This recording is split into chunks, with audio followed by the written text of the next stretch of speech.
नमस्कार, ANB news देख रहे हैं आप और मैं हूं आपके साथ हितेंद्र। बुलेटिन का आगाज करेंगे। चुनाव आयोग ने देश के 4 राज्यों और एक केंद्र शासित प्रदेश पुडुचेरी में चुनाव की घोषणा कर दी है। चुनाव के बारे में ऐलान कर दिया गया है और जिस तरीके से ये बताया गया है कि इसके पहले चरण का मतदान 27 मार्च को होगा बंगाल में और सभी विधानसभा चुनाव के परिणाम 2 मई को घोषित किए जाएंगे। चुनावी तारीखों की घोषणा के साथ ही राजनीतिक पार्टियों में सियासी हलचल भी तेज हो गई है। वहीं मुख्य निर्वाचन आयुक्त सुनील अरोड़ा ने प्रेस वार्ता करके ये कहा है कि 13 अप्रैल को मेरे सेवानिवृत्त होने से पहले ये मेरा आखिरी चुनाव है।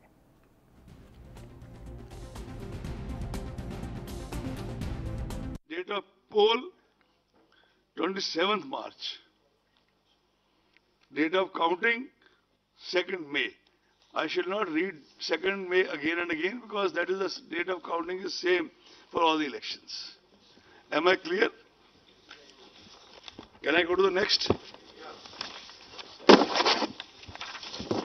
Assam second phase, 39 constituencies.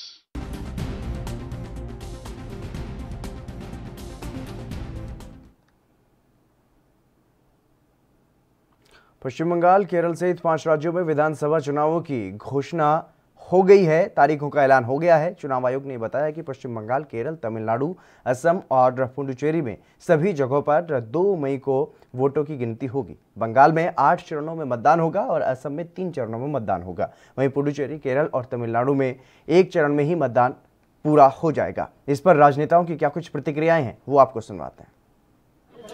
और कांग्रेस डट के मुकाबला करेगी। कांग्रेस कंपेन करेगी, सभी मिलकर कंपेन करेगी और हमारा प्रयास होगा कि कांग्रेस विजय हो जाए।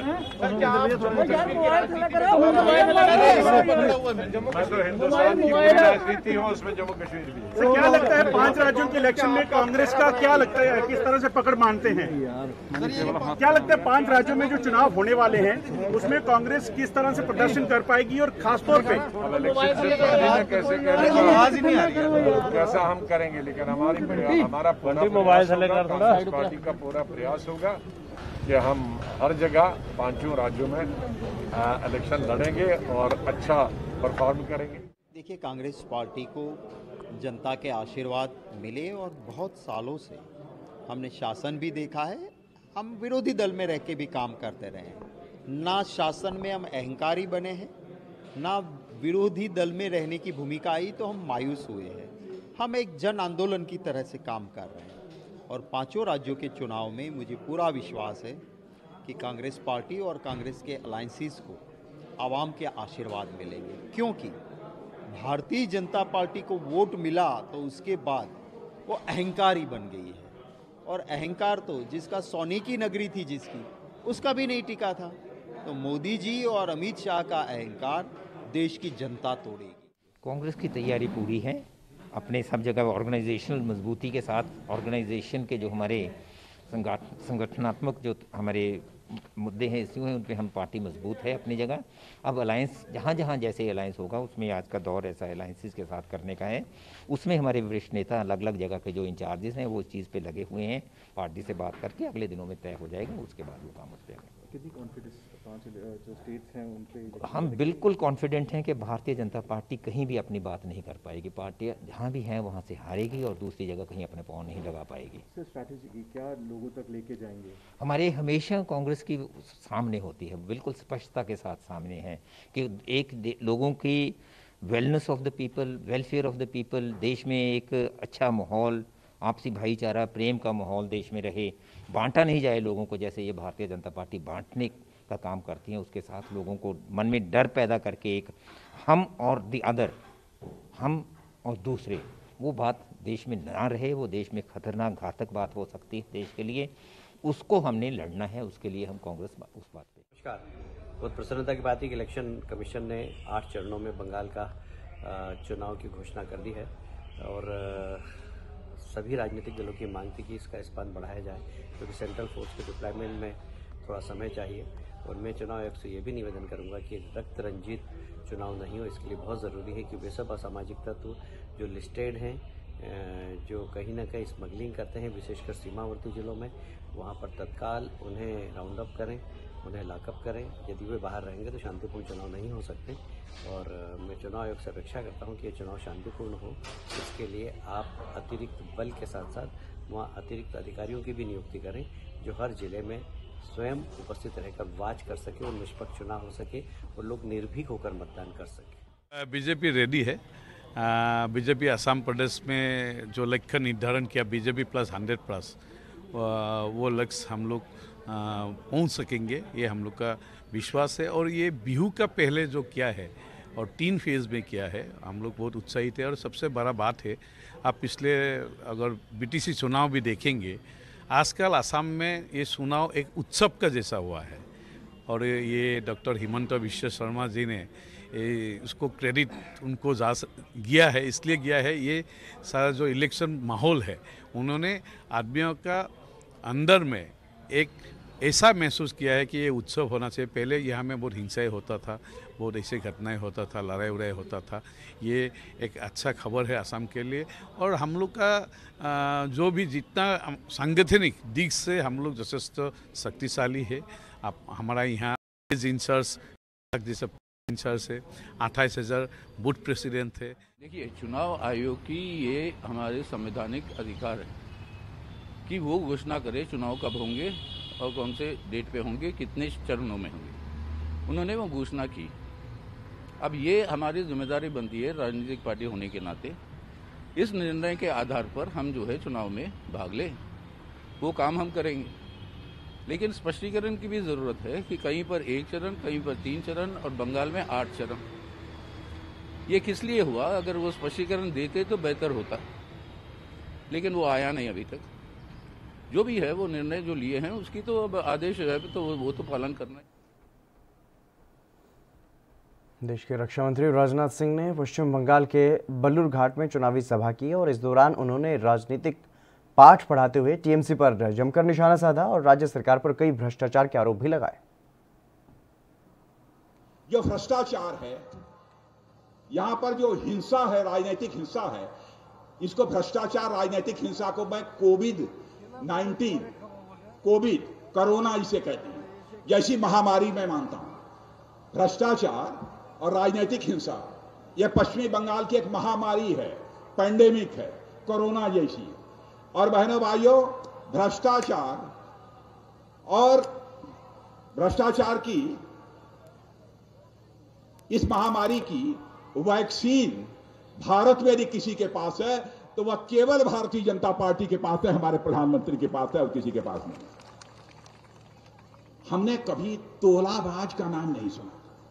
तोलाबाज क्या होता है? तोलाबाज क्या होता है जानते हैं? तोलाबाजी हम तो सुने ही नहीं।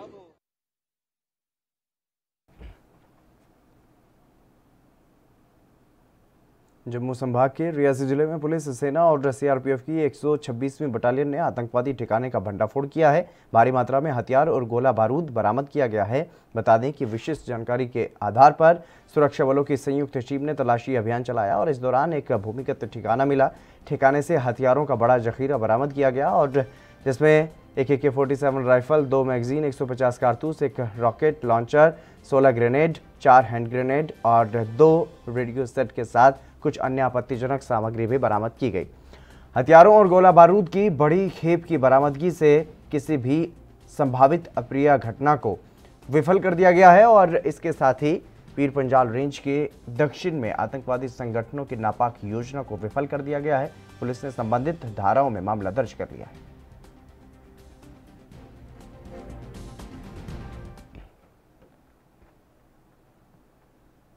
पंजाब और हरियाणा हाईकोर्ट ने लेबर एक्टिविस्ट नवदीप कौर को जमानत दे दी है और बता दें कि नवदीप के खिलाफ 3 FIR दर्ज थी और करनाल की जेल में बंद उन्हें किया गया था। नवदीप कौर और उनके खिलाफ सोनीपत पुलिस ने 12 जनवरी को आपराधिक धाराओं में केस दर्ज किया था और इस मामले को लेकर के हरियाणा के एडिशनल एडवोकेट जनरल दीपक सबरवाल का कहना है कि नवदीप को नियमित जमानत दी गई है।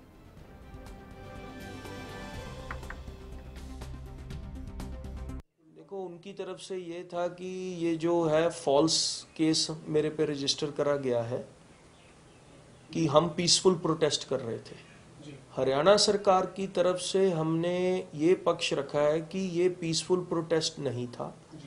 इस पूरी घटनाक्रम में 7 पुलिसकर्मियों को चोटें आई हैं, जिनके मेडिकल हमने रिकॉर्ड पे लगाए हैं। प्लस हमने एक पेन ड्राइव रिकॉर्ड पे लगाई है जिसमें कि वीडियो क्लिपिंग है, जहां नवदीप कौर इंस्टिगेट कर रहे हैं बाकियों को, जिसके बाद पुलिस वालों को डंडों से और स्टोन पेल्टिंग भी करी गई है और उनके इंजरीज आई हैं। तो उनको अपनी जो ड्यूटी में बाधा डालने का काम भी किया गया है। तो कोर्ट ने मजदूर संगठन के नेता नवदीप कौर को जमानत मिल गई है, अब उन्हें रिहा भी कर दिया गया है। पंजाब और हरियाणा हाईकोर्ट ने उन्हें जमानत दी है। करीब 6 हफ्ते पहले कौर को हत्या के प्रयास समेत कई गंभीर आरोपों में गिरफ्तार किया गया था। कौर को 12 जनवरी को हरियाणा के सोनीपत जिले में एक औद्योगिक इकाई का कथित तौर पर घेराव करने और एक कंपनी से धनराशि की मांग करने को लेकर के गिरफ्तार उसे किया गया था। पुलिस ने यह दावा किया था कि पुलिस की एक टीम पर कथित तौर पर डंडों से हमला किया गया था, जिससे 7 पुलिसकर्मियों को चोटें भी आई थी। बता दें कि करनाल जेल से जब नवदीप कौर जेल से बाहर आई तो कई किसान नेता, उनकी मां, उनकी बहन, शिरोमणि अकाली दल के नेता मनजिंदर सिंह सिरसा ने भी उनका स्वागत किया। देखिए, बच्चियां सबकी हैं, लेकिन इस तरह से ऐसे खतरनाक धाराओं के अंदर किसी बच्ची को ऐसे मुकदमा दर्ज करके उसको बंद किया जाए, ये संविधान की भी धज्जियां उड़ाने वाली बात है। बाबा साहब अम्बेडकर ने जो हमें संविधान दिया था वो गौरवमय जो हमारा संविधान था, लेकिन उस संविधान को भी तार तार किया गया और हमारी जो प्रोटेस्ट करने की हमारी आज़ादी है, हमारी बोलने की जो संवैधानिक आज़ादी है, उसके ऊपर बहुत बड़ा वार है ये। लेकिन हम यह भी बताना चाहते हैं, हमने ऐसे वारों को बहुत बार झेला है, आगे भी झेलते रहेंगे। हमारी आवाज़ को ना कोई दबा पाया है, ना दबा पाएगा। सर जी, देखिए, जो उनके साथ शिव कुमार हैं, जो उनके साथ हैं साथी, उनकी आपने देखा होगा मेडिकल रिपोर्ट के अंदर उनकी सारी जानकारी आई सामने। और मेडिकल रिपोर्ट में चंडीगढ़ से जो सीएमओ थे, उन्होंने यह तक लिखा रिपोर्ट में कि अभी तक भी ग्रीवियस इंजरीज हैं, अभी तक भी, मतलब अभी तक भी नील पड़े हुए हैं, चला नहीं जा रहा, चोटें आई हैं, और वो भी 1 महीने बाद। धन्यवाद करना चाहती हूँ, क्योंकि अगर आम लड़की होती मैं आज, अगर किसी को नहीं पता होता तो मैं आज जेल में सड़ती रहती। क्योंकि देखो जी, आज लोगों की वजह से आज मैं बाहर आई हूँ और लोगों की वजह से मैं जेल में गई, और आज लोग ही हैं जिन्होंने मुझे बाहर निकाला है। और लोगों के लिए हमेशा मैं खड़ी रहूंगी, चाहे कुछ भी हो जाए। पहले भी मैं सही हक के लिए लड़ रही थी और आगे भी लड़ूंगी। क्यों हुआ आपके साथ, क्यों हुआ? सिर्फ देखो जी, पहले भी मैं हमेशा हकों के लिए आवाज़ उठाती रही हूँ। जिनके खिलाफ में आवाज़ उठाते हैं, जो कंपनी मालिक होते हैं, जो बड़े बड़े पैसे वाले लोग होते हैं, तो वो कभी नहीं चाहते कि जो मजदूर हैं, जो किसान हैं, उनके खिलाफ खड़े हों। तो जो भी उनके लिए खड़ा होता है तो उनको जेल में डाला ही जाता है, तो उनकी आवाज़ दबाई जाती है। तमाम मजदूर किसान आंदोलन में सिंगू बॉर्डर पर लंगर के लिए आते थे, तब भी आप उनको समझाते थे कि उनका शोषण हो रहा है फैक्ट्रीज में। किस तरह का शोषण होता था उनका? देखो, शोषण आप देख रहे हैं जी, क्योंकि आपके पास कैमरा है, आप भी समाज में रहते हो, आप अच्छे तरीके से जानते हो कि किसानों मजदूरों का किस तरीके से शोषण हो रहा है। जो किसान खेत में काम कर रहा है उसे बिना पूछे कानून लागू कर दिए जाते हैं। तो हम लोग किसानों के लिए बोल रहे हैं, मजदूरों के लिए बोल रहे हैं कि लेबर कोड, जिस तरीके से लेबर कोड आया कि 8 घंटे का टाइम 12 घंटे कर दिया गया। बहुत सारे काले कानून आ रहे हैं जो जनता के हक में नहीं है, जनता के। तुर्की ने विगर मुसलमानों को लेकर के चीन को नसीहत दी है। तुर्की की सत्तारूढ़ party justice and development party के प्रवक्ता ओमर चलिक ने एक बयान में यह कहा है कि तुर्की चीन के शिनजियांग प्रांत में हालात पर करीबी से नज़र बनाए हुए है और सरकार की प्राथमिकता है कि विगर तुर्कों के साथ सही बर्ताव हो। और उन्होंने शिनजियांग प्रांत के हालात को लेकर के चिंता जताई और कहा है कि चिंता को दूर करने का एक ही तरीका है कि चीन विगर तुर्कों के खिलाफ अपने अनुचित व्यवहार को सुधारे। दरअसल पिछले साल एक बयान में भी चेलिक ने चीन से अपनी नीतियां सुधारने के लिए कहा था और उन्होंने ये कहा था कि आतंकवादियों और निर्दोष नागरिकों के बीच फर्क को जरूर समझा जाना चाहिए।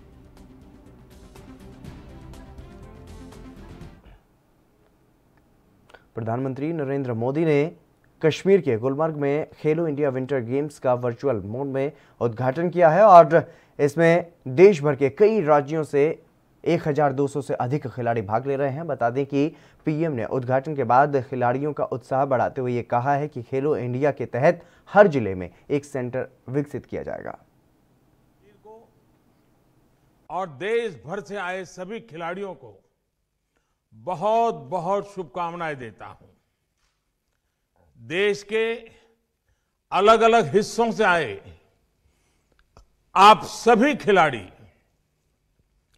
एक भारत श्रेष्ठ भारत इस भावना को भी मजबूत कर रहे हैं। मुझे बताया गया है कि इस बार विंटर गेम्स में हिस्सा लेने वाले राज्यों और केंद्र शासित प्रदेशों की संख्या 2 गुनी से भी ज्यादा हो गई है। ये विंटर गेम्स की तरफ देश भर में बढ़ते रुझान, बढ़ते उत्साह को प्रदर्शित करता है। पिछली बार जम्मू कश्मीर की टीम ने इनमें बेहतरीन प्रदर्शन किया था। मुझे विश्वास है कि इस बार बाकी टीमों की तरफ से जम्मू कश्मीर की टैलेंट टीम को और बेहतर चुनौती भी मिलेगी और देश भर से आए खिलाड़ी जम्मू कश्मीर के खिलाड़ियों के कौशल्य को, उनके सामर्थ्य को देखेंगे और उसमें से बहुत कुछ सीखेंगे भी। मुझे ये भी भरोसा है कि खेलो इंडिया विंटर गेम्स का अनुभव विंटर ओलंपिक्स के पोडियम पर भारत के गौरव को बढ़ाने में बहुत काम आए।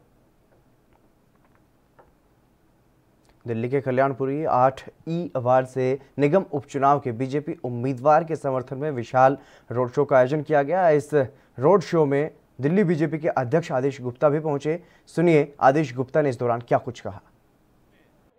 जो अपार जनसमूह उतरा है उससे ये स्पष्ट हो गया है कि कल्याणपुरी की जनता ने अपना प्रेम, प्यार, आशीर्वाद और समर्थन भारतीय जनता पार्टी के उम्मीदवार सियाराम कनौजिया को भरपूर दिया है। आम आदमी पार्टी हताश है, निराश है और आम आदमी पार्टी में बौखलाहट है। जो भारतीय जनता पार्टी के पक्ष में इतना भरपूर समर्थन कल्याणपुरी की जनता ने दिया है, इससे आम आदमी पार्टी बौखला गई है और वो यहाँ पर कुछ गुंडा और असामाजिक तत्वों को भेजकर यहाँ पर गड़बड़ कराना चाहते हैं। मैंने दिल्ली के मुख्यमंत्री अरविंद केजरीवाल जी को चुनौती देता हूं कि आप बौखला गए हैं, आप परेशान हो गए हैं, लेकिन कल्याणपुरी की जनता बिल्कुल परेशान नहीं है। आपने जो कल्याणपुरी को विकास रोकने का काम किया है, जो आपके अभी विधायक बने हैं, जो पहले पार्षद थे, उन्होंने कल्याणपुरी को कूड़े के ढेर में। गुजरात निकाय चुनाव में पहली बार चुनाव लड़ने वाली आम आदमी पार्टी 120 में से 27 सीटें जीतकर गदगद है और इस खुशी का इजहार करने के लिए दिल्ली के मुख्यमंत्री और आम आदमी पार्टी के राष्ट्रीय संयोजक अरविंद केजरीवाल गुजरात दौरे पर हैं। इस दौरे को लेकर के आम आदमी पार्टी के सांसद ND गुप्ता ने क्या कुछ कहा है वो आप सुनिए। आम आदमी पार्टी और अरविंद जी जो है खादी गुजरात नहीं है, उनको एक देश में, पूरे देश में एक विकल्प देना है राजनीतिक पार्टी के रूप में। आज जो है किसी प्रकार लोगों के मन में एक भ्रम है कि बीजेपी का कोई विकल्प नहीं है। ये एक बैठ गया है और अगर उनको विकल्प नजर आ जाए तो इस सरकार को 1 मिनट में, केंद्र सरकार में जो आज बीजेपी है उसको मतलब जो है चंद मिनटों में उसको उखाड़ के फेंक दें। तो इस प्रकार का विकल्प चाहिए। तो साफ सुथरी राजनीति करने वाली आज हिंदुस्तान में आम आदमी पार्टी है और अरविंद जी इस प्रकार से है। आपने देखा पहली बार इलेक्शन लड़ा हमने गुजरात में और सूरत के आपने देखे वो रिजल्ट जो है एकदम से मतलब जैसे मैंडेट दिल्ली में दिया है। आप ये भी एक विश्व में उदाहरण है कि इतनी सीटें कि 5 साल भी काम सत्ता में रह के और सेकंड टाइम भी आप जो है कितनी सीटों, कितने बड़े। केंद्र सरकार ने OTT प्लेटफॉर्म के लिए गाइडलाइंस जारी कर दी हैं और इसका ऐलान गुरुवार को केंद्रीय मंत्री प्रकाश जावड़ेकर और केंद्रीय मंत्री रविशंकर प्रसाद ने किया। इस पर सूचना विभाग के सेक्रेटरी अमित खरे ने क्या कुछ कहा है वो आप सुनिए। डिजिटल मीडिया और OTT प्लेटफॉर्म ये काफ़ी तेज़ी से बढ़ता हुआ सेक्टर है और सरकार चाहती है कि सेक्टर इसी प्रकार तेज़ी से बढ़े। इसमें आर्थिक रूप से काफ़ी इसमें प्रगति आई है काफ़ी लोगों को इसके माध्यम से रोजगार भी मिल रहा है। तो उस तरह से ये एक उभरता हुआ सेक्टर है। वर्तमान में कोई भी इंस्टीट्यूशनल मैकेनिज्म नहीं है इस सेक्टर के लिए, और 3 मुख्य उद्देश्यों के लिए ये गाइडलाइन बनाई गई। पहला कि इस सेक्टर के लिए कोई इंस्टीट्यूशनल मैकेनिज्म रहे ताकि सेक्टर की ग्रोथ भी हो, लेकिन आम नागरिकों को अगर कहीं कोई बात कहनी हो तो वो भी एक मौका उनको मिले।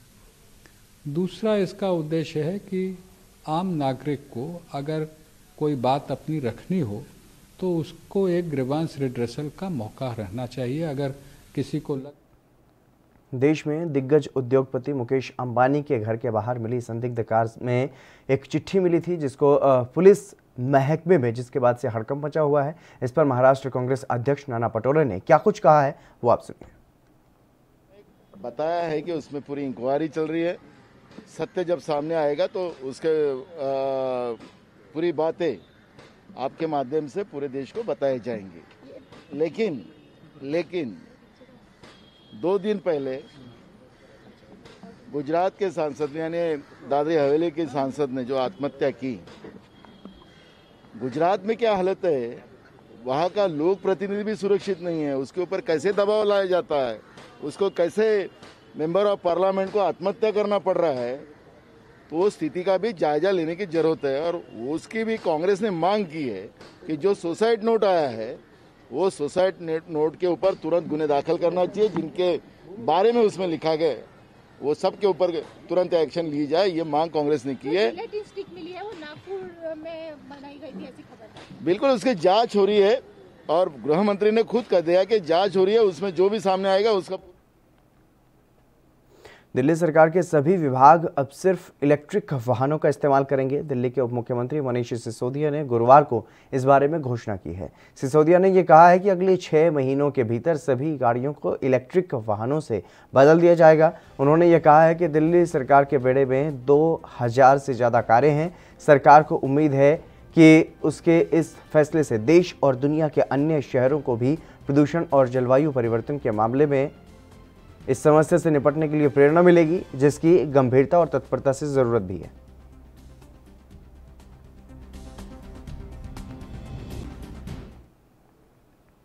पश्चिम बंगाल में विधानसभा चुनावों के मद्देनजर अब कोई भी राजनीतिक पार्टी अपना दमखम दिखाने में कंजूसी नहीं कर रही है। कल ही ममता बनर्जी तेल की बढ़ती कीमतों का विरोध करते हुए सचिवालय तक स्कूटी पर बैठ कर के गई थी और उसी के जवाबी कार्रवाई में केंद्रीय मंत्री स्मृति ईरानी भी स्कूटी उन्होंने चलाई।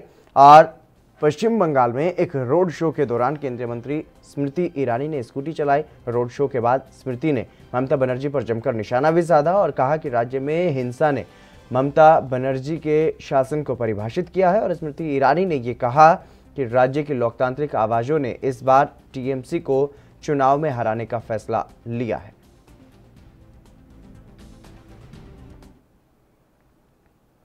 हरियाणा में यूं तो कई भर्तियां निकलती हैं और रद्द हो जाती हैं, ये बात अलग है कि कारण अलग अलग होते हैं, लेकिन युवाओं को उम्मीद होती है कि कभी तो सफलता मिलेगी। ऐसे में एक बार फिर से हरियाणा के युवाओं के लिए खुशखबरी है। हरियाणा लोक सेवा आयोग ने 156 पदों पर भर्तियां निकाली हैं, जिसमें HCS और DSP जैसे महत्वपूर्ण पदों के लिए आवेदन किया जा सकता है। इसके लिए HPSC की ऑफिशियल वेबसाइट पर ऑनलाइन आवेदन 3 मार्च से शुरू हो जाएंगे और आवेदन करने के लिए आखिरी तारीख 2 अप्रैल है।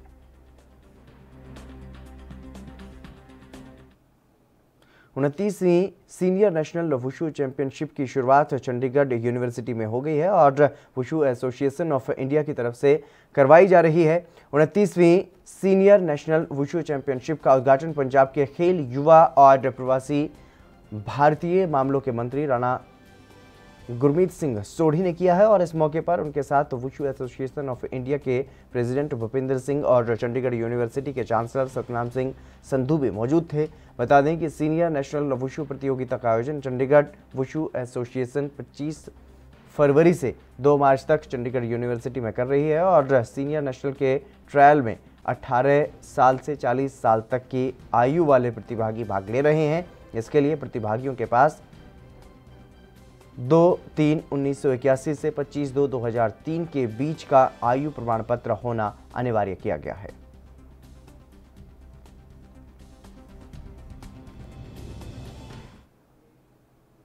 झारखंड विधानसभा का बजट सत्र शुरू हो गया है और इससे पहले राज्यपाल द्रौपदी मुर्मू ने अपने 44 मिनट के अभिभाषण में सरकार की योजनाओं और कार्यों की तारीफ की है। उन्होंने ये कहा है कि सरकार ने जनहित में कई कार्य किए हैं और इसकी हर जगह प्रशंसा हो रही है। सरकार का मूल मंत्र विकास है और सभी वर्गों को विकास की मुख्य धारा से जोड़ा गया है। सबकी सहभागिता विकास में सुनिश्चित की जा रही है और राज्यपाल ने यह कहा है कि भ्रष्टाचार पर सरकार की जीरो टॉलरेंस नीति है। निगरानी तंत्र को सशक्त किया जा रहा है और औद्योगिक शांति के लिए सरकार प्रयत्नशील है। जो लोग हैं आज वो आज इतने हतोत्साहित हैं बेचारे कि इनको कहते हैं ना, वो सत्ता जाने के बाद आंखों में अंधेरा छा जाना टाइप से इनको कुछ दिखाई नहीं दे रहा है कि अब करे तो क्या करे। ये तो माननीय राज्यपाल महोदया ने जो कार्य जमीन पर उतर चुकी है, लोग इसका लाभ ले रहे हैं, लेना प्रारंभ कर चुके हैं, वो पढ़ा। अभी तो ये शुरुआत है। अभी एक साल में इस संक्रमण में जो समय बिता उस समय का एक छोटा सा झलक था। कांग्रेस के राष्ट्रीय महासचिव रणदीप सिंह सुरजेवाला ने हरियाणा सरकार पर जमकर निशाना साधा है। उन्होंने ये कहा कि राज्य में जूनियर लेक्चरर असिस्टेंट के 61 पदों के लिए चल रही भर्ती प्रक्रिया को रद्द कर दिया गया है, जो कि खट्टर दुष्यंत सरकार की युवा विरोधी नीति, नीयत और कोई भी भर्ती ठीक से ना कर पाने में विफलता का एक और उदाहरण है। उन्होंने इस फैसले को तुरंत वापस लेने की मांग भी की है। सुरजेवाला ने यह कहा है कि जूनियर लेक्चरर असिस्टेंट की भर्ती रद्द करना न केवल लिखित परीक्षा पास करने वाले अभ्यर्थियों के साथ धोखा है, बल्कि छात्रों के साथ भी धोखा है, जिसे स्वीकार नहीं किया जा सकता। देश के कई राज्यों में विधानसभा की कार्यवाही को डिजिटल करने पर काम चल रहा है। पंजाब भी इसी कड़ी में अगली कतार में दिखाई दे रहा है। पंजाब की मुख्य सचिव विनी महाजन ने आज डिजिटल भारत के तहत पंजाब विधानसभा की कार्यवाही को पेपर रहित करने के लिए एक समीक्षा बैठक की, जिसमें केंद्रीय संसदीय मामलों के सचिव डॉक्टर राजेंद्र शुक्ला और संयुक्त सचिव डॉक्टर सत्यप्रकाश भी मौजूद रहे। केंद्रीय संसदीय मामलों के सचिव ने यह कहा है कि पंजाब नेशनल विधान एप्लीकेशन शुरू करने वाले पहले राज्यों में से एक होगा और इसमें विधानसभा का कंप्यूटरीकरण शामिल है, जिसमें इलेक्ट्रॉनिक ढंग से विधायकों को जानकारी देना और राज्य के विभागों के साथ तालमेल यकीनी बनाया जा सकेगा। देश के सबसे बड़े व्यापारिक संगठन all India confederation of traders CAT के आह्वान पर किए गए भारत बंद को उत्तर प्रदेश व्यापार मंडल के अध्यक्ष और कैट के राष्ट्रीय मंत्री संजय पटवारी ने 100% सफल करार दिया है।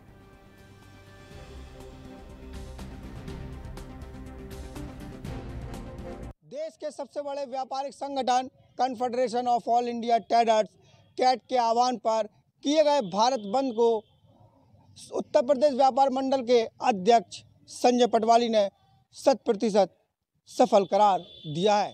आज भारत बंद है, उत्तर प्रदेश बंद है और संपूर्ण झांसी बंद है।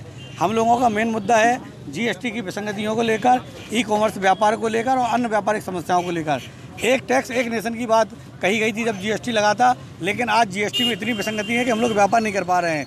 प्रसन्नता की बात यह है कि संपूर्ण झांसी और बुंदेलखंड 80% बंद है। लोग स्वेच्छा से अपना दुकानें, अपने प्रतिष्ठान बंद करके हमें समर्थन दे रहे हैं और आज फिर से व्यापारी एकता का संक्रांत करते हुए वो व्यापारी हितों के लिए, व्यापारी रक्षाओं के लिए वो बाजार बंद कर रहे हैं। एक समय कोविड में हमने देश के लिए, अपने परिवार के लिए, अपने आप के लिए हमने बंद करके अपने आप को बचाया है।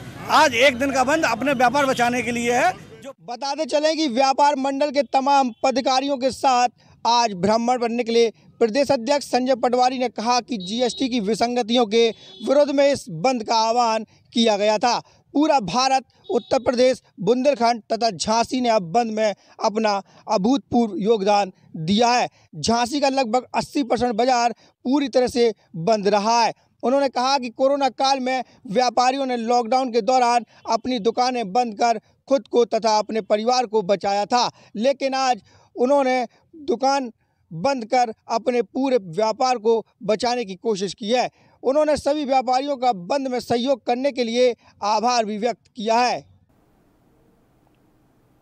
पंजाब के कपूरथला में फूड पॉइजनिंग से बच्चों की तबीयत बिगड़ने का मामला सामने आया है। जालंधर कपूरथला रोड स्थित इंद्र कुमार गुजराल पंजाब टेक्निकल यूनिवर्सिटी के 42 से ज़्यादा छात्रों की तबीयत गुरुवार रात अचानक से बिगड़ गई, जिससे सिविल अस्पताल में हड़कंप मच गया। मामले की जानकारी मिलते ही अस्पताल प्रशासन ने तत्काल 108 एम्बुलेंस को पीटीयू भेजा और जहां से 42 छात्र अस्पताल लाए गए। एसएमओ डॉक्टर तारा सिंह के अनुसार बच्चों ने बताया कि उन्होंने बाहर का कुछ नहीं खाया है और हॉस्टल के मेस में बनी कढ़ी ही उन्होंने खाई थी और इसके बाद देर रात उन्हें उल्टियां और लूज मोशन शुरू हो गए।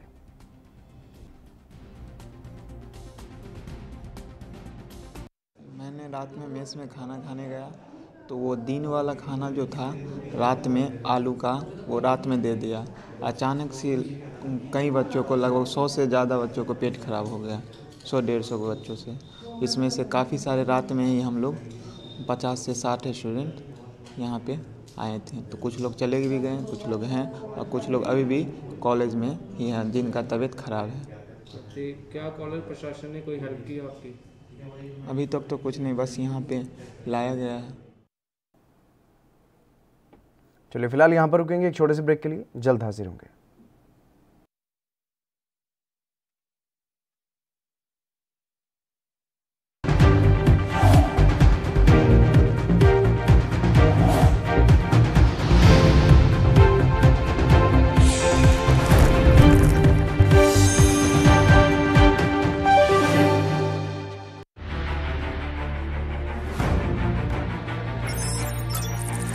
खबर चाहे सियासत की हो या सरकार की, खबर चाहे भ्रष्टाचार की हो या गुनहगार की, दिन भर में क्या रहा देश जगत का हाल, किस मुद्दे ने बनाई किसकी सरकार, रखते हैं हम सब पर नजर, पहुंचाते हैं हम हर खबर। हम हैं ANB न्यूज।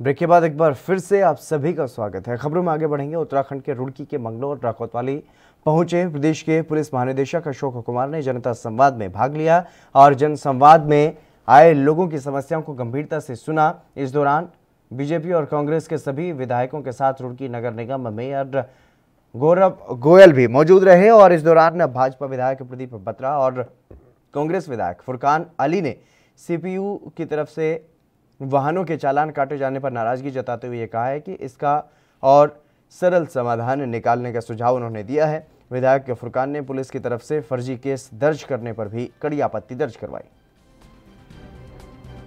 काफी इशूज आए, उसमें ड्रग्स भी आया,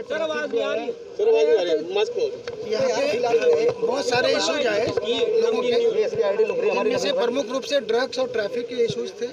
कुछ लोगों की मांग थी मंगलोर में थाना खोला जाए, फायर स्टेशन खोला जाए, लंडोरा में थाना खोला जाए। उसके लिए हम शासन से प्रयास करेंगे और जो बसवा खेड़ी और ढंडेरा में अस्थायी चौकी शुरू कर देंगे, बाद में उसे शासन से स्वीकृत कराने का प्रयास करेंगे।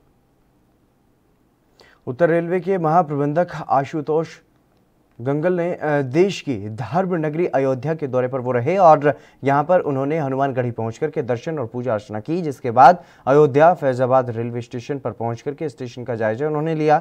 इस दौरान महाप्रबंधक ने ये कहा कि फैजाबाद जंक्शन के नाम बदलने की प्रक्रिया चल रही है। उल्लेखनीय है कि राम मंदिर निर्माण के साथ अयोध्या रेलवे स्टेशन को मॉडल स्टेशन के रूप में बनाया जा रहा है। राम मंदिर मॉडल के अनुसार ही अयोध्या रेलवे स्टेशन को भी भव्यता दी जा रही है और राम मंदिर बनने के बाद भविष्य में अयोध्या आने वाले पर्यटकों की संख्या को देखते हुए रेलवे स्टेशन का विस्तार भी किया जा रहा है ताकि पर्यटकों को उचित सुविधाएं मिल सके। फैजाबाद से लखनऊ रेलखंड का जो लखनऊ मंडल में आता है उसका वार्षिक निरीक्षण है। इसमें हम लोग सेफ्टी के सारे आइटम्स के साथ साथ जो जन सुविधाएं होती हैं, एमिनिटी आइटम्स इसको बोलते हैं, वो भी देखते हैं। और इसी क्रम में अभी फैजाबाद स्टेशन से हमने इसका निरीक्षण प्रारंभ किया है। फैजाबाद स्टेशन की सुविधाएं जो अच्छी हैं, सभी वेल मेंटेन्ड हैं। और यहाँ पे एक नया प्रयोग मंडल ने किया है। इसमें एस्केलेटर में कभी कभी शिकायत मिला करती थी, आप लोगों को भी पता चलता होगा कि कुछ शरारती तो बीच बीच में इसको ऑफ कर देते थे जिससे लोगों को तकलीफ होती थी। तो उसमें रेलवे कर्मचारी तो होता था लेकिन उसे जब तक सूचना नहीं मिलती थी तब तक वो अटेंड नहीं कर सकता था और सूचना मिलने में कभी कभी टाइम होता था, लोगों को असुविधा होती थी। अब उसके बाद हमने ये सिस्टम कर दिया है, इसमें एक प्रायोगिक तौर पे फैजाबाद में किया है अभी कि उस जैसे ही कोई अलर्ट उसे ऑफ करेगा, किसी भी वजह से ऑफ होगा, खराब होगा, बंद होगा, तो कारण के साथ, संक्षिप्त कारण के साथ एक SMS आ जाएगा। जो स्टाफ ड्यूटी पे होंगे उनके पास आ जाएगा। और स्टेशन हरियाणा के उप मुख्यमंत्री दुष्यंत चौटाला सिरसा पहुंचे। यहां पर उन्होंने किसान आंदोलन को लेकर के कहा कि संवाद और चर्चा से ही समाधान निकलेगा। वहीं दुष्यंत ने अपील करते हुए ये कहा है कि किसान आंदोलन की राह छोड़कर खेती बाड़ी की ओर लौटें और किसान संगठनों को बातचीत के लिए आगे आना चाहिए। केंद्र सरकार संवाद को लेकर के तैयार है। इस मौके पर दुष्यंत ने अभय चौटाला को नॉन सीरियस पॉलिटिशियन भी बताया। मैंने कल भी बड़ी स्पष्टता के साथ कहा कि 40 सदस्य कमेटी को चर्चा समाप्त नहीं करनी चाहिए। चर्चा बिना कोई भी आंदोलन कभी समाप्त नहीं हो। और इसके अंदर तो इतिहास उठा लीजिए, अन्ना हजारे का भी आंदोलन था, देश भर के अंदर से लोगों ने सहयोग दिया और चर्चा करके ही उस पर नतीजा निकला। और केंद्र आज भी चर्चा को तैयार है और मैं उम्मीद रखता हूं कि 40 सदस्य कमेटी जो है ये चर्चा दोबारा शुरू करेगी, जिससे हजारों की तादाद में जो अलग अलग जगह लोग बैठे हैं वो अपने खेती बाड़ी। एनजीटी ने 2019 में ब्यास दरिया को स्वच्छ बनाने के लिए कमेटी का गठन किया था, जिसका नतीजा ये निकला कि ब्यास नदी का पानी साफ हो गया और उसे एनजीटी ने B ग्रेड भी दिया है। लेकिन पिछले साल एनजीटी की टीम ने नंगल में सतलुज दरिया का भी दौरा किया था। उसे लेकर के अब नंगल के लोग, खासतौर पर पर्यावरण कार्यकर्ताओं ने यह मांग की है कि उसी तरह से सतलुज दरिया की भी स्वच्छता के लिए कदम उठाए जाने चाहिए। पंजाब सरकार और एनजीटी को इस ओर ध्यान देने की जरूरत है। तो मैं ਵਧਾਈ ਦੇ ਪਾਤਰ ਕਹੂੰਗਾ ਪੰਜਾਬ ਸਰਕਾਰ ਨੇ, ਜਿਨੇ ਬਿਆਸ ਨਦੀ ਦੇ ਕਲੀਅਰੈਂਸ ਵਾਸਤੇ ਕੰਮ ਕੀਤਾ ਤੇ ਇਹਦੇ ਪਾਣੀ ਨੂੰ ਪੀਣ ਯੋਗ ਬਣਾਤਾ। ਜਿਹੜਾ ਐਨਜੀਟੀ ਨੇ ਸਾਡੇ ਇਸ ਦਰਿਆ ਨੂੰ B ਕਲਾਸ ਦਾ ਦਰਜਾ ਦਿੱਤਾ, ਵਧਾਈ ਦੀ ਪਾਤਰ ਹੈ ਪੰਜਾਬ ਸਰਕਾਰ। ਅਸੀਂ ਪੰਜਾਬ ਸਰਕਾਰ ਨੂੰ ਅੱਗੇ ਕਈ ਵਾਰ ਚਿੱਠੀਆਂ ਲਿਖ ਚੁੱਕੇ ਆ ਵੀ ਨੰਗਲ ਦੇ ਵਿੱਚ ਕਈ ਜਗ੍ਹਾ ਤੋਂ ਪਾਣੀ ਗੰਦਾ ਗਿਰਦਾ ਪਿਆ ਸਤਲੁਜ ਦਰਿਆ ਵਿੱਚ, ਜਦ ਕਿ ਇਹ ਦਰਿਆ ਵੀ BBMB ਦੇ ਅੰਡਰ ਆਉਂਦਾ ਹੈ ਤੇ ਇਸ ਵਾਸਤੇ ਅਸੀਂ BBMB ਮੈਨੇਜਮੈਂਟ ਨੂੰ ਵੀ ਕਈ ਵਾਰ ਲਿਖ ਚੁੱਕੇ ਆ, पर वो कोई कार्रवाई नहीं होंगी। असी चाहते हैं भी जोड़ा पानी विच पोल्यूटेड गिरदा है उहदे ते रोक लवाई जाए तो जोड़ा पानी नूं साफ करके पीण जोग बनवाया जाए तो इसनूं A क्लास का दर्जा मिले, B क्लास भी ना मिले। जिवें ब्यास नूं अज B ग्रेड का दर्जा दिता गया है, असी ये मंग करते हैं कि सतलुज दरिया जिहड़ा है बहुत महत्वपूर्ण दरिया है। इस दरिया नूं जिवें रामसर दे ईरान तो जिहड़ी 2 साल पहले सतलुज नंगल नूं एक वैटलैंड घोषित किया गया। सतलुज नंगल तो लाके रोपड़ तक हज़ारां ही पंछी प्रवासी आते हैं और इस नदी का पंजाब नूं बहुत ज़्यादा बैनीफिट है। सारा पंजाब का इरीगेशन लगभग सतलुज के उत्ते डिपेंड है। सो असीं मंग करते हैं कि इस नदी नूं भी शुद्धता के तौर पर देखा जाए और ये जिन्ना भी पोल्यूशन चाहे फैक्ट्रियां का आंदा होए या फिर। हरियाणा के पलवल में रेलवे स्टेशन पर बम मिलने का मामला सामने आया, जहां पर इस खबर से हड़कंप मच गया और वहीं सूचना मिलते ही तुगलकाबाद जोन की इंचार्ज IAS भावना जैन मौके पर पहुंची, जिसके बाद बम निरोधक दस्ता भी घटनास्थल पर पहुंचा। इस दौरान एसपी ने स्टेशन की सुरक्षा को बढ़ा दिया है और वहीं रेलवे विभाग और पुलिस की ओर से मॉक ड्रिल की गई।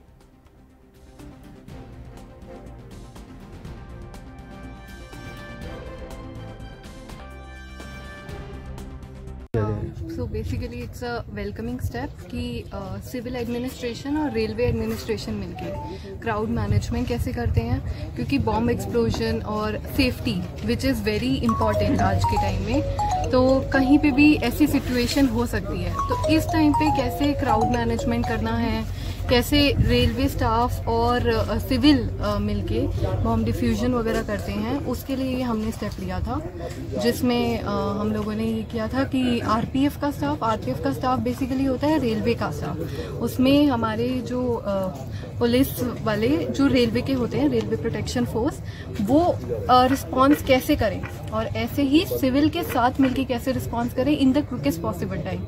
तो इस टाइप का अगर हम ऐसे मॉक करते रहेंगे तो एक्चुअल में अगर गॉड फॉरबिड्स के ऐसे कोई सिचुएशन आए तो हम उसमें minimum damage to the people होए उसको बचा।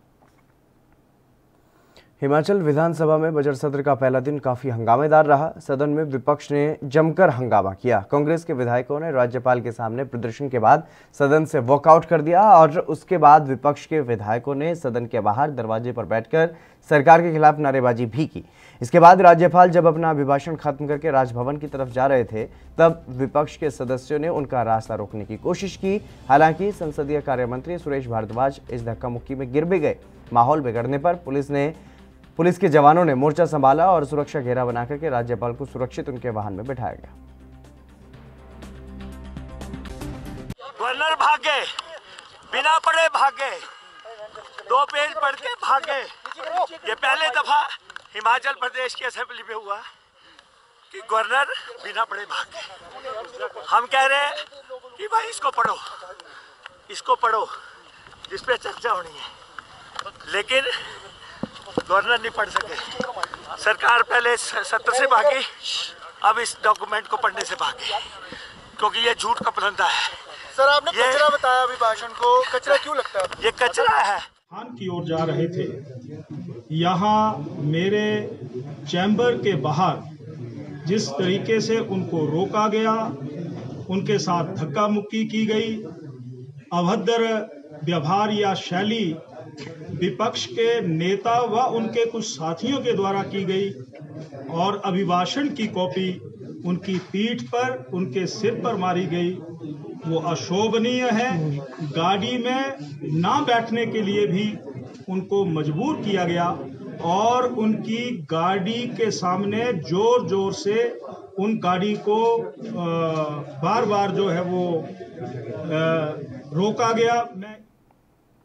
मध्य प्रदेश में अब गरीब भूखे नहीं रहेंगे, क्योंकि सरकार ने प्रदेश में 100 जगहों पर 10 रुपए में पौष्टिक आहार देने के लिए रसोई केंद्रों की शुरुआत की है।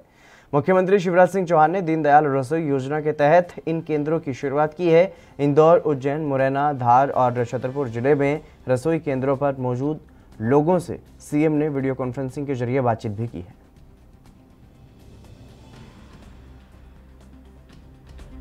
आज का जो मुख्यमंत्री दीनदयाल रसोई योजना का प्रारंभ है वो इंदौर में 2 नई जगहों पर किया गया है। तो इस प्रकार से कुल मिलाकर पूरे शहर भर में 5 रसोई संचालित होंगी, जिनमें झाबुआ टावर पे, गंगवाल बस स्टैंड पर और पलसीकर कॉलोनी का जो आश्रय स्थल है, सुखलिया आश्रय स्थल है, इन सभी पर ये रसोई संचालित होंगी। ये चूँकि पूरे शासन की ये मंशा है कि जितने भी गरीब लोग हैं या जो ऐसे लोग हैं जो घरेलू कामकाजी महिलाएं हैं, चाहे मजदूर वर्ग हैं, श्रमिक वर्ग हैं, वो दिन में उत्तर प्रदेश सरकार के दर्जा प्राप्त मंत्री चंद्रिका प्रसाद उपाध्याय एक महोबा में पहुंचे, जहां पर एक मृतक अधिवक्ता मुकेश पाठक के परिजनों से उन्होंने मुलाकात की और इस दौरान उन्होंने ये कहा कि सरकार परिवार के साथ है और उन्होंने परिवार को ये आश्वासन भी दिलाया कि इस घटना के लिए जो भी जिम्मेदार हैं उन्हें सख्त सजा मिलेगी। बता दें कि 13 फरवरी को अधिवक्ता मुकेश पाठक ने आत्महत्या कर ली थी और इस मामले की गंभीरता को देखते हुए मंत्री ने आरोपियों के खिलाफ कड़ी कार्रवाई की बात कही है।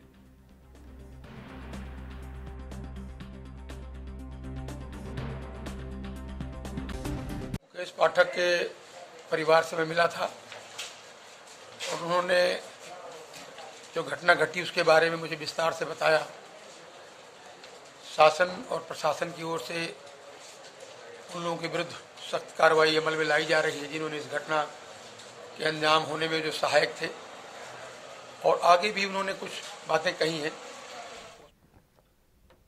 हरियाणा में दिन दहाड़े बदमाशों का आतंक लगातार देखने को मिल रहा है। दरअसल फरीदाबाद में एक महिला अपने बच्चे को ट्यूशन पर छोड़ने के लिए जा रही थी, तभी दो बाइक सवार युवकों में से एक युवक ने बाइक से उतरकर महिला के गले से सोने की चेन छीन ली और तभी महिला ने शोर मचाया और आसपास के लोग मौके पर पहुंच गए, लेकिन लोगों को देखकर के बदमाश फरार हो गए। फिलहाल सीसीटीवी के आधार पर पुलिस कार्रवाई कर रही है।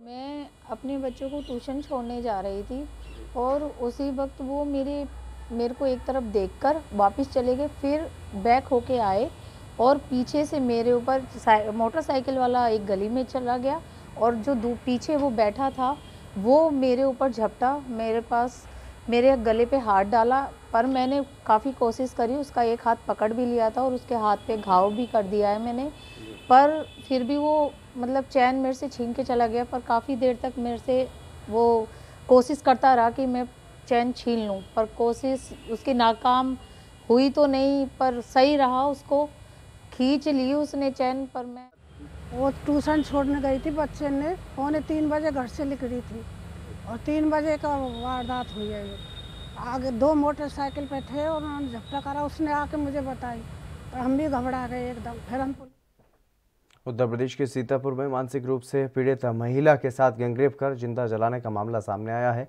पीड़ित महिला को गंभीर अवस्था में स्वास्थ्य केंद्र पर भर्ती करवाया गया, जहां पर उसकी हालत गंभीर देख करके उसे जिला अस्पताल रेफर कर दिया गया और सनसनीखेज वारदात की जानकारी मिलते ही एएसपी एनपी सिंह समेत भारी पुलिस बल स्वास्थ्य केंद्र पहुंचा और महिला की हालत गंभीर देख करके उसे जिला अस्पताल रेफर किया गया।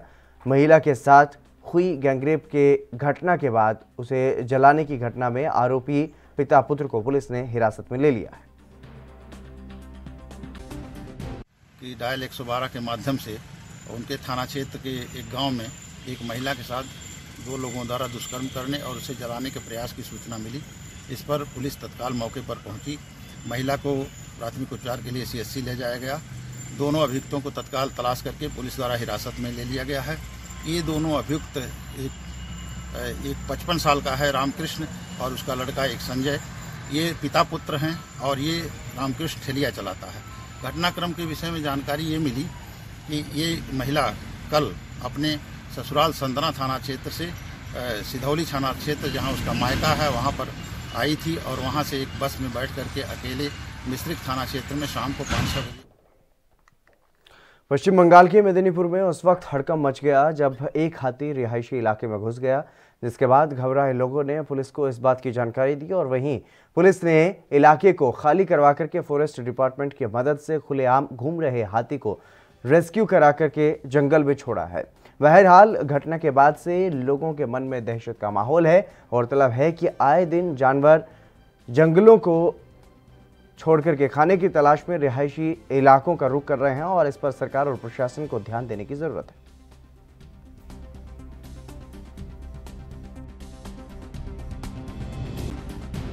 It was a loner which entered Medinapur city, and just now we tranquilize it and we have taken it on the vehicle and we are releasing in forest.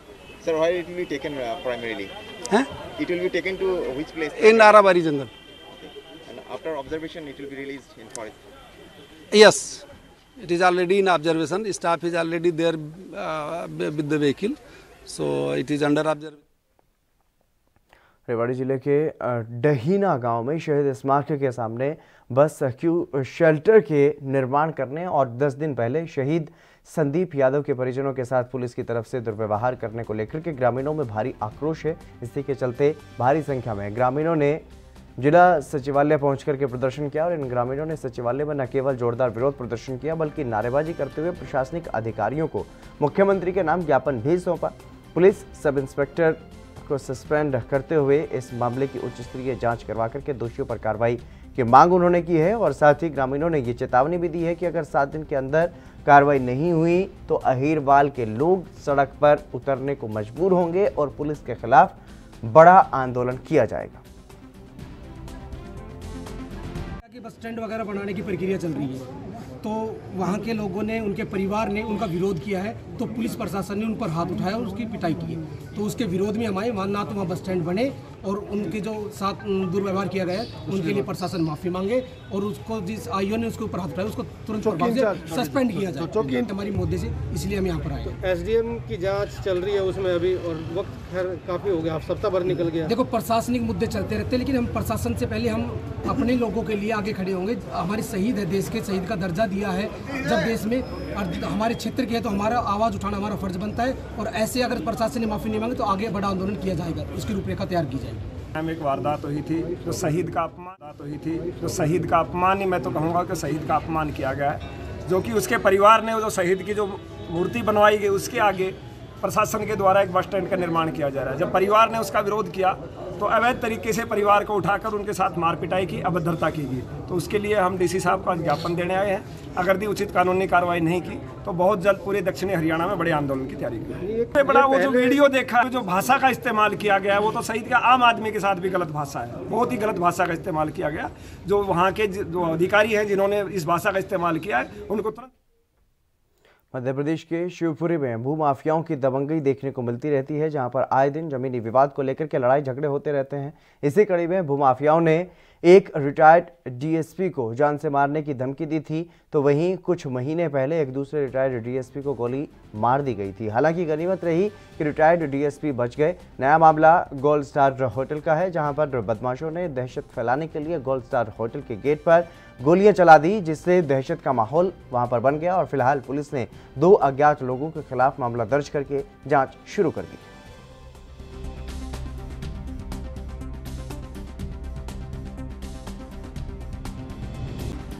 ये कल रात में करीबन 2:30 बजे के आसपास एक सूचना मिली थी कंट्रोल रूम में, और उस पर कि गोल्ड स्टार होटल में कोई फायरिंग की घटना हुई। तो इसमें देखा गया था तो सीसीटीवी में 2 व्यक्ति जो चेहरा ढके हुए थे उनके द्वारा उसमें फायर किया गया है, और उसमें एक प्रकरण पंजीबद्ध किया गया है। उसमें कांच टूट गया है गोल्ड स्टार होटल का। अब उसमें कौन लोग आए थे, इन पे सब पे विवेचना में पता लगाया जाएगा उनका उद्देश्य क्या। लोन लेकर कृषि विभाग के सहयोग से गन्ने के रस के साथ चंद बोतलों से सिरका बनाने का काम शुरू करने वाले पंजाब के संगरूर का किसान अब लाखों की तादाद में पहुंच चुके हैं। और किसान गुरमीत सिंह 11 तरह का सिरका बनाते हैं, जो कि अलग अलग बीमारियों के लिए काफ़ी फ़ायदेमंद हैं और दूर दूर से लोग सिरका लेकर के जा रहे हैं। बता दें कि इसकी ख़ास बात यह है कि ये सिरका तो ऑर्गेनिक है ही, साथ ही गन्ना भी ऑर्गेनिक उगाया जाता है, जिसमें किसी प्रकार की कोई दवाई का उपयोग या फिर किसी ऐसे खाद का उपयोग नहीं किया जाता जो कि नुकसानदायक हो। वहीं कृषि विभाग के agriculture chief doctor Jaswinder Pal Singh Agarwal सिरके के प्लांट का जायजा लेने के लिए पहुंचे। उन्होंने ये बताया कि ये प्रोग्रेसिव किसान है जिसने कृषि विभाग के सहयोग के साथ अपने खेत में गन्ने के रस के साथ कई तरह का सिरका बनाने का काम शुरू किया है, और ये सिरका फूड सेफ्टी के मापदंडों पर खरा उतरता है, जिसके लिए किसान को लाइसेंस भी मिला हुआ है।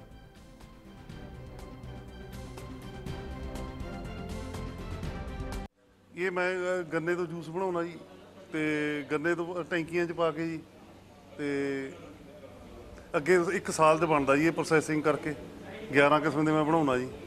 ਤੇ ਇਹ ਹੋਮੋਪੈਥੀ ਦਵਾਈ ਵੀ ਇਸੇ ਤਰੀਕੇ ਨਾਲ ਹੀ ਬਣਦੀ ਹੈ ਜੀ, ਜਿਵੇਂ ਆਪਾਂ ਸਿਰਕੇ ਬਣਾਉਂਦੇ ਆ ਜੀ। ਖੇਤੀਬਾੜੀ ਮਹਿਕਮੇ ਦਾ ਕਿੰਨਾ ਯੋਗਦਾਨ ਹੈ, ਕਿਉਂਕਿ ਤੁਹਾਡੀ ਆਰਗੈਨਿਕ ਤੁਸੀਂ ਖੇਤੀ ਵੀ ਜਿਹੜਾ ਗੰਨੇ ਆਰਗੈਨਿਕ ਉਗਾਉਂਦੇ ਹੋ, ਖੇਤੀਬਾੜੀ ਮਹਿਕਮੇ ਦਾ ਕਿੰਨਾ ਯੋਗਦਾਨ ਮਿਲਿਆ ਵੀ ਤੁਹਾਨੂੰ ਕਾਮਯਾਬੀ ਮਿਲੀ? ਬਹੁਤ ਵੱਡਾ ਯੋਗਦਾਨ ਆ ਜੀ ਮੈਨੂੰ ਖੇਤੀਬਾੜੀ ਮਹਿਕਮੇ ਦਾ, ਤੇ ਮੈਨੂੰ ਪ੍ਰਮੋਟ ਹੀ ਖੇਤੀਬਾੜੀ ਮਹਿਕਮੇ ਨੇ ਕਰਿਆ ਜੀ। KVK ਖੇੜੀ ਜੀ, ਆਤਮਾ ਕਿਸਾਨ ਬਾਜ਼ਾਰ ਵੀ ਲਾਉਂਦੇ ਰਹੇ ਜੀ ਅਸੀਂ ਸੰਗਰੂਰ, ਤੇ PAU ਨੇ ਮੈਨੂੰ ਕਰਿਆ ਜੀ, ਮੈਨੂੰ सम्मानित भी करें। देश में कोविड-19 टीकाकरण के तीसरे चरण की शुरुआत होने वाली है, जिसे लेकर पंजाब सरकार ने भी तैयारियां कर ली हैं। इस बारे में पंजाब के सेहत मंत्री बलबीर सिंह सिद्धू ने प्रेस नोट जारी किया है, जिसमें यह बताया गया है कि भारत सरकार के स्वास्थ्य मंत्रालय के अनुसार प्रदेश में तीसरे चरण का टीकाकरण होगा, जिसमें 60 साल से ज़्यादा उम्र के लोगों को वैक्सीन दी जाएगी और इसके अलावा 45 से ज़्यादा की उम्र के शहर रोगियों को भी टीका दिया जाएगा। वहीं इस बारे में भी अपील की गई है कि टीकाकरण में तेजी लाने के लिए कोविन 2.0 पोर्टल लाया जा रहा है उन्होंने ये बताया है कि लाभार्थी खुद को कोविन 2.0 पोर्टल या फिर अन्य IT एप्लीकेशनों जैसे कि आरोग्य सेतु आदि के द्वारा टीकाकरण के लिए रजिस्टर कर सकेंगे।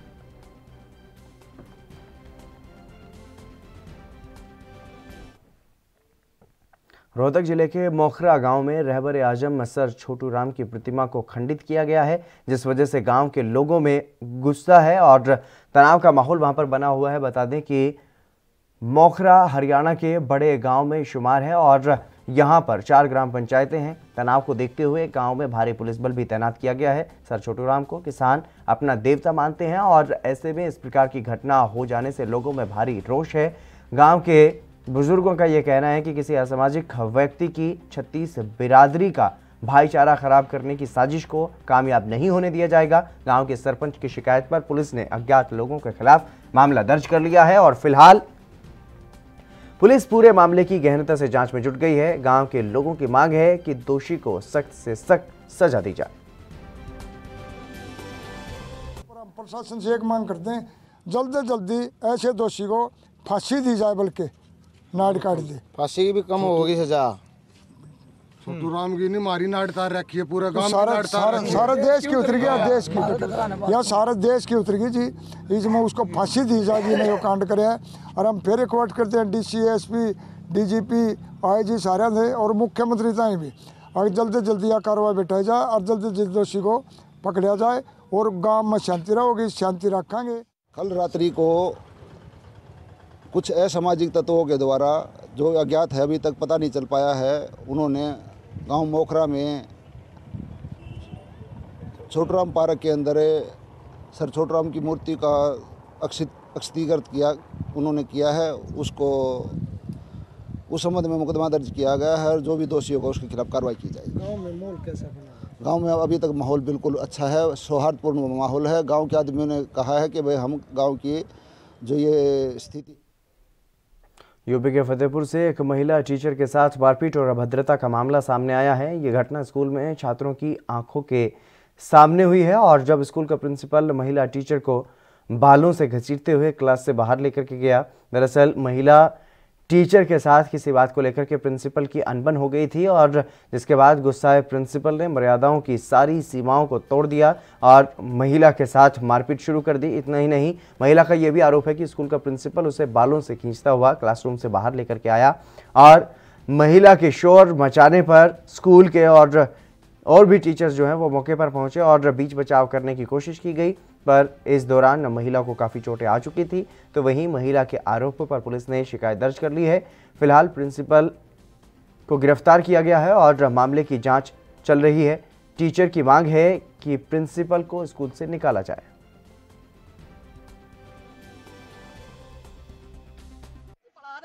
मेरे क्लास में घुस करके आया है, मुझे खींच करके क्लास से बाल पकड़ के। क्या नाम है आपका? शिल्पा पाल। क्या विवाद है? किस चीज को लेके विवाद हुआ है? ऐसे ही आपस में आ गया, क्लास में पढ़ाना नहीं देता बच्चों को। मुझे खींच करके लाया, मेरे ऊपर चढ़ के बैठ गया, मुझे मारना शुरू कर दिया। यहाँ हम क्या कर पाते हैं? अच्छा, मार के देखिए पूरा कैसे कर दिया। आप क्या चाह रही हैं? हम चाह रही है या तो इस स्कूल से हटे, इसको यहाँ से हटाइए, इसके रहते हम नहीं पढ़ा सकते। मुझे जान का खतरा है, आज को मुझे मारा है, ये किया, कल को मेरा गला दाब देगा। इस आदमी का भरोसा नहीं है। ठीक। पूरे बच्चों के सामने मुझे बच्चे गवाया, बच्चों से पूछ लीजिए सारे। ठीक। मार के एकदम पूरा सब मेरा पकड़ के खींच के ले आया, ऊपर चढ़ के बैठ गए। क्या नाम है? बताओ। कौन पकड़ा था बाल? क्या नाम है सर जी का? क्या नाम है इनका? अच्छा, ऐसे ही आके पकड़ लिए बाल? फिर क्या किया इन्होंने? हमें खींच के कहा लेकर आए, खींचते हुए बाहर लेके आए। फिर क्या किए? बैठकर खूब मारते, मेरे ऊपर बैठ करके फिर मारे हैं मुझे। ठीक है बेटा। जनपद फतेहपुर में थाना गाजीपुर के प्राथमिक विद्यालय मोहनपुर में सहायक अध्यापक व सहायक अध्यापिका के बीच में विवाद व मारपीट के संबंध में सहायक अध्यापिका के द्वारा सहायक अध्यापक गगनेंद्र सिंह के खिलाफ अभियोग पंजीकृत कराया गया है। चलिए, मेरे साथ खबरों में बस इतना ही। दीजिए इजाजत। नमस्कार।